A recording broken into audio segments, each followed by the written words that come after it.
বাংলাদেশের সিলেট সীমান্ত ঘেঁষা এমন তিনটি জায়গা যেখানে প্রকৃতির সৌন্দর্য আপনাকে মুগ্ধ করবেই। আজকে আমরা ঘুরতে যাচ্ছি পান্তুমাই ঝর্ণা, লক্ষণছড়া আর বিছানাকান্দি। সবুজ পাহাড়, স্বচ্ছ নীল পানি আর মেঘালয় রাজ্যের এক অসাধারণ দিনের ভ্রমণ। চলুন শুরু করি আমাদের আজকের অ্যাডভেঞ্চার।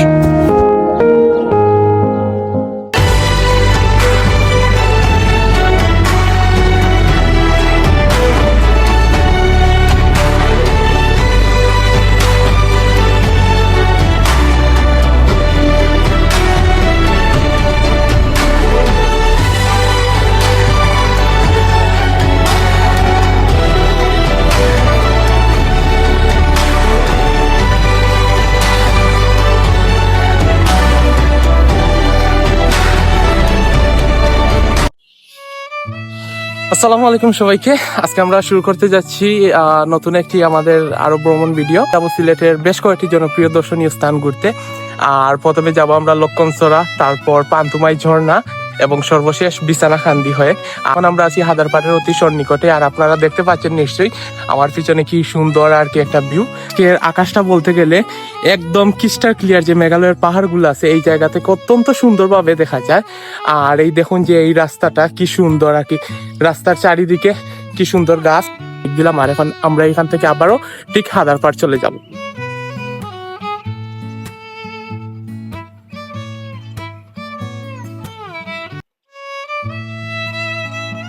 এই মুহূর্তে আমি আছি হাদারপাড় মসজিদ ঘাট, যেটা নৌকাঘাট আছে ওইখানে। আমরা এখন এই জায়গা থেকে যাচ্ছি লক্ষণছড়ার উদ্দেশ্যে যাত্রা করবো। এখানে আমাদের নৌকা রাখা আছে, পাথর পাকা হচ্ছে দেখতে পাচ্ছেন আমার পিছনে।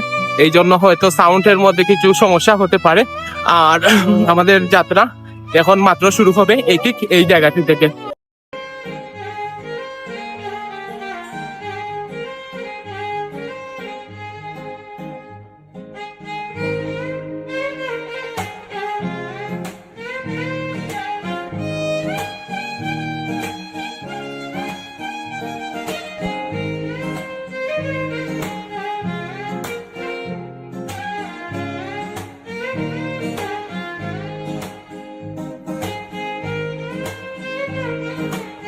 এই মুহূর্তে আমাদের নৌকাটি ঠিক ছেড়ে দিয়েছে হাদারপাড় যে নৌকাঘাট আছে এইখান থেকে।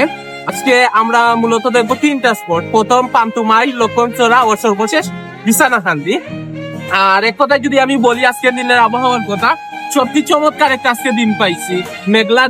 মেঘলা দিনে আসলে সিলেটের যে কোনো জায়গায় ভ্রমণ করলে অসাধারণ আর কি একটা অনুভূতি হয়, আর চমৎকার রকমের ভিউ দেখা যায়। তো আলহামদুলিল্লাহ, এই জন্য আমরা আজকে অনেক হ্যাপি যে এরকম চমৎকার একটা দিন পাইছি। এখন যেই ভিউটা এখানে বসে দেখতেছি তা সত্যি আর কি মনকে ভালো করে দেওয়ার মতো। চারিপাশে সবুজ, মেঘালয়ের পাহাড়, আর নৌকা চলতেছে, স্টিমার চলতেছে, আর এই তো গ্রামীণ জীবন, সবকিছু মিলিয়ে অসাধারণ সময় আমরা এই নৌকার মধ্যে কাটাচ্ছি এখন।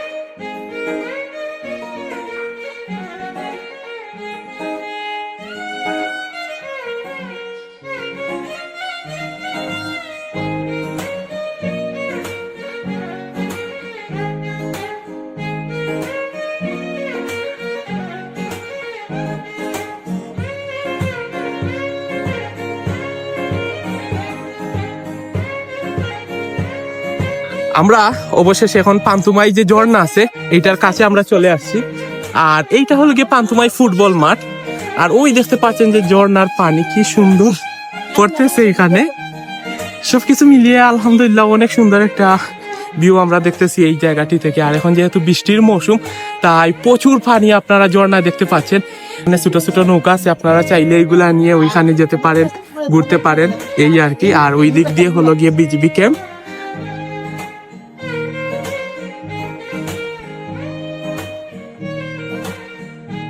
পান্তুমাই যে ঝর্ণাটা আছে এইটার সামনে অবস্থান করতেছি। আর এইটা হলো গিয়ে আমাদের নৌকা। এইটা করে আমরা হাদারপাড় থেকে এইখানে আসতে সময় লাগছে প্রায় 1 ঘন্টার কম অথবা বেশি এইরকম। আর এখন এইখানে ছোট্ট ছোট নৌকা আছে, আর এইগুলার ড্রাইভার হলো গিয়ে এরা। তোমার দেখাই পাবে, আও শর্মাইও না, তোমার তেন নৌকাত মাইসে চড়বাই জানলে। যেহেতু শুক্রবার নয়, এই জন্য দেখতে পাচ্ছেন যে এই এরিয়াটি একদম ফাঁকা, কোনো মানুষ নাই। আমরা কয়েকদিন আগে শুক্রবারে আসছিলাম, আপনারা হয়তো আমার আগের ভিডিওতে দেখেছেন যে অনেক পর্যটক ছিল, আর তখন আর কি ক্রাউডও অনেক বেশি ছিল। যারাই আসবেন অবশ্যই শুক্রবারে ভোট করে আসবেন। আর এখন যেহেতু সিলেটে প্রচুর বৃষ্টি হচ্ছে, তাই দেখতে পাচ্ছেন যে চারিপাশের প্রকৃতি, তারপর মেঘাচ্ছন্ন একটা দিন, তারপর ঝর্ণার মধ্যে পানি, সবকিছু মিলিয়ে এক কথায় আর কি অসাধারণ একটা আমরা সময় এখন উপভোগ করতেছি। তো যারা যারা সিলেট আসার প্ল্যান আছে অবশ্যই তাড়াতাড়ি চলে আসবেন। আমরা এখন এই ছোট ছোট নৌকা যেগুলো আছে এগুলা করে আমরা এখন ওই জায়গাটিতে যাব। যাওয়ার পর ওই একটু সামনে যাব, বেশি যাওয়া যায় না যেহেতু সামনেই বাংলাদেশের সীমানা শেষ হয়েছে আর ইন্ডিয়া শুরু, তাই আমরা আমাদের দেশের মধ্যে থেকেই এই জায়গাটি সৌন্দর্য আমরা উপভোগ করার চেষ্টা করব।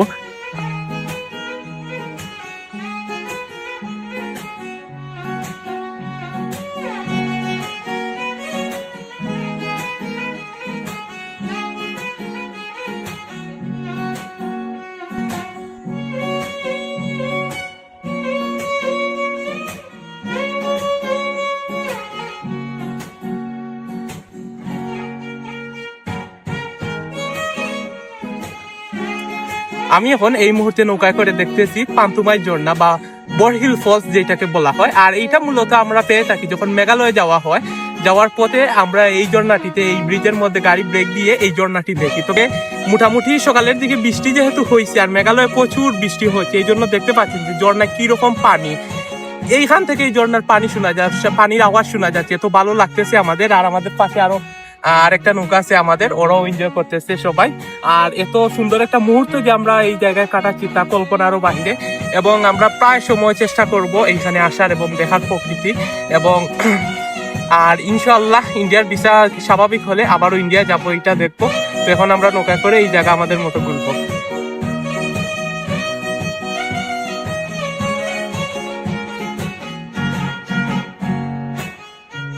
আমরা প্রায় অনেকটা সময় এই ঝর্ণার এইখানে আমরা এনজয় করলাম, অনেক সুন্দর এইখানে আমাদের কিছু সময় কাটালাম আলহামদুলিল্লাহ। আর এখন আমরা এই জায়গাটা শেষ আমাদের ঘোরাঘুরি, এখন আমরা চলে যাচ্ছি লক্ষণসরার উদ্দেশ্যে। এইখান থেকে যেতে প্রায় আধা ঘন্টার মতো সময় লাগবে লক্ষণসরায়।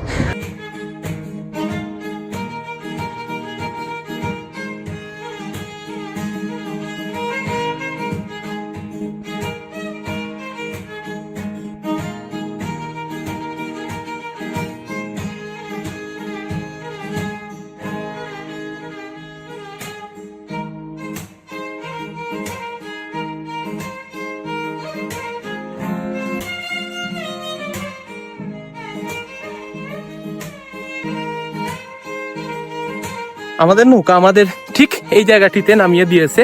এখন আমরা এই জায়গা থেকে হেঁটে হেঁটে আমাদের যেতে হবে লক্ষণসরায়। আর 15 মিনিটের মতো হাঁটতে হবে এই জায়গা থেকে লক্ষণসরায় যাওয়ার জন্য। আর দেখতে পাচ্ছেন আমার পিছনে কি সুন্দর একটা ভিউ আজকের।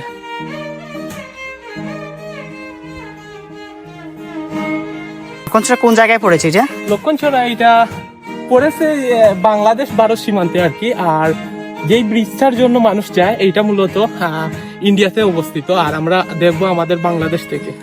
আসলে সুন্দর, রাস্তাটাও সুন্দর। হ্যাঁ,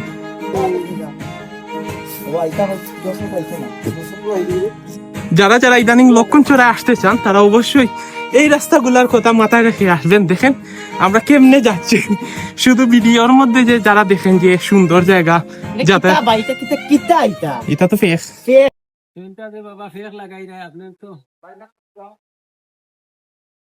চাচা এই রাস্তার অবস্থা লইল কিনা। রাস্তা হয়েছে মানুষও তো বেশি, গরু লামানি তারা আইতিকা কিছু গরু বই সালতা হলাম তাই গিয়ে একবার রাস্তারে পাঠ হবেন।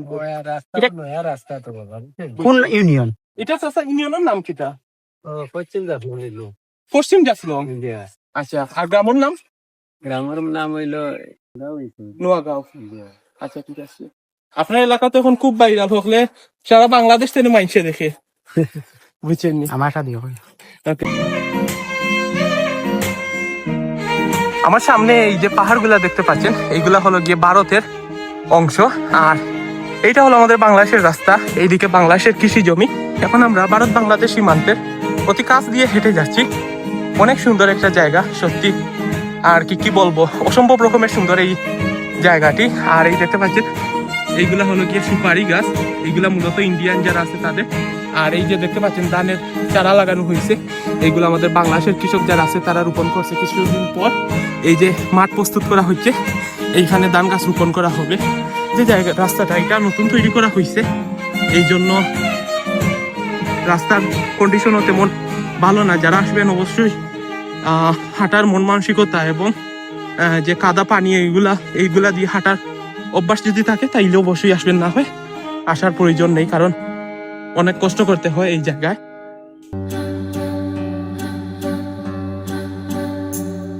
আপনারা দেখতে পাচ্ছেন আমরা প্রায় অনেক সময় ধরে হাঁটতেছি এই রাস্তা ধরে, আর আমাদের সামনে আমাদের চিন্তাঙ্কিত যে স্পটটি আছে এইটি আমরা এখান থেকে দেখতে পাচ্ছি। আর প্রচন্ড ক্লান্ত লাগতেছে আমাদের, প্রচুর জায়গা হেঁটে আসছি, আর রাস্তার মধ্যে কাদা, তারপর ভাঙ্গা রাস্তা, সবকিছু মিলিয়ে অনেক কষ্ট হয়েছে আমাদের এই জায়গা পর্যন্ত এসে। এখন আসার পর ইনশাল্লাহ আমরা এখানে গিয়ে গোসল করবো।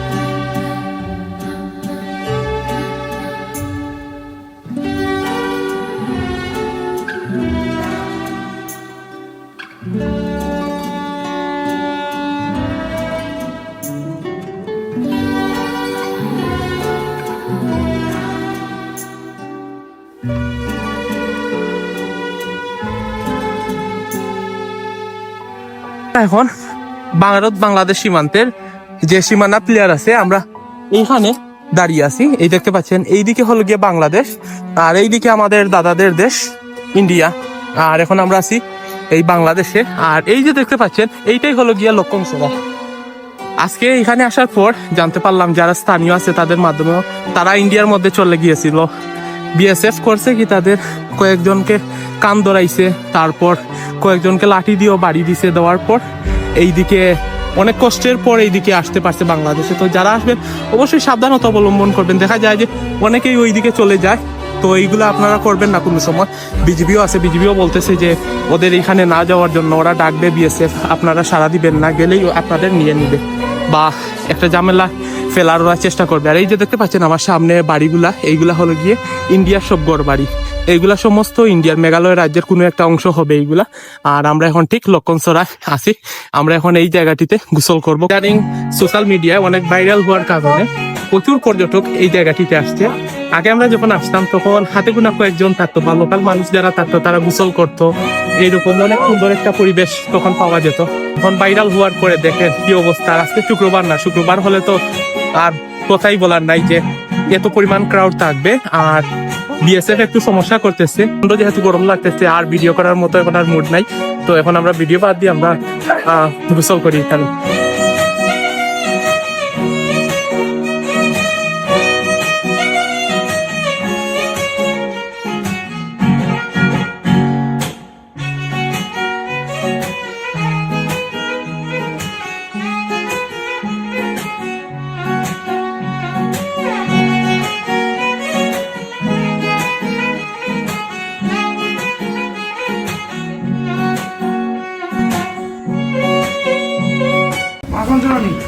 আমরা অনেকটা সময় ধরে হাঁটার পর এই একটা দোকানে আসছি, আর এখানে আমাদের একজন চাচা এইসব বিক্রি করতেছেন। আর আপনারা দেখতে পাচ্ছেন যে সিঙ্গারা, পেঁয়াজু, তারপর চানা এইগুলা। আর আমরা বলছি আমাদের দেওয়ার জন্য, আমরা এখন এখান থেকে খাবো। আর আমাদের সমস্ত টিমমেটরা বসে আছেন, প্রচন্ড ক্লান্ত সবাই। আর এই তো পেঁয়াজ, তারপর হ্যাঁ 10 হবে। আর এখন ভরপুর খাওয়া দাওয়া হবে। খাওয়া দাওয়া করার পর আমরা বিছনাকান্দি চলে যাব। আর এই যে এলাকাটা দেখতে পাচ্ছেন গুছালু গাছালু, কত সুন্দর একটা এলাকা। আর এইটা সম্ভবত এই এলাকার একটা স্কুল হবে।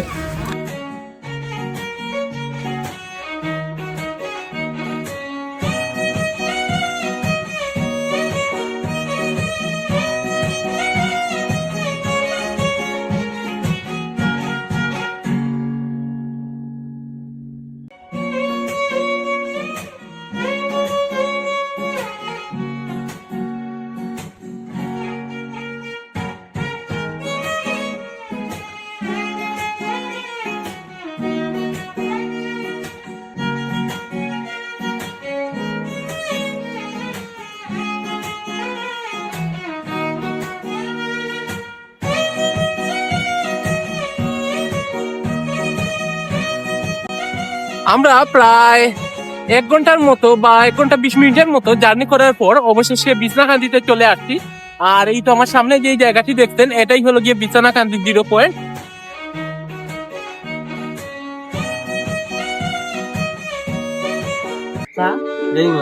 আমরা বিছানাকান্দিতে আসছিলাম, তো এখন যে পরিমাণে রোদ এইখানে, বিশ্বাস করেন ভাই আর কি, নৌকা থেকে বাইর হওয়া যাচ্ছে না, এত পরিমাণে রোদ। আর এই রোদের মধ্যে যে এখানে ঘুরার কোনো মন মানসিকতা আমাদের নাই। দেখতে পাচ্ছেন আমার ফ্যান আছে ছোট একটা সাথে। এখান থেকে স্কিপ করে আমাদের সামনে একটা মাঠ আছে, বিছানাকান্দি ফুটবল মাঠ যেটাকে বলা হয়। তো এই মাঠে আমরা এখন চলে যাব। মুহূর্তে আমি আছি আজকের আমাদের দিনের শেষ গন্তব্য, বিছানাকান্দি ফুটবল মাঠ যেটা আছে এইটা। আর আমার পিছনে হলো গিয়ে বিছানাকান্দি ফুটবল মাঠ, আর এইদিকে হলো বিছানাকান্দি।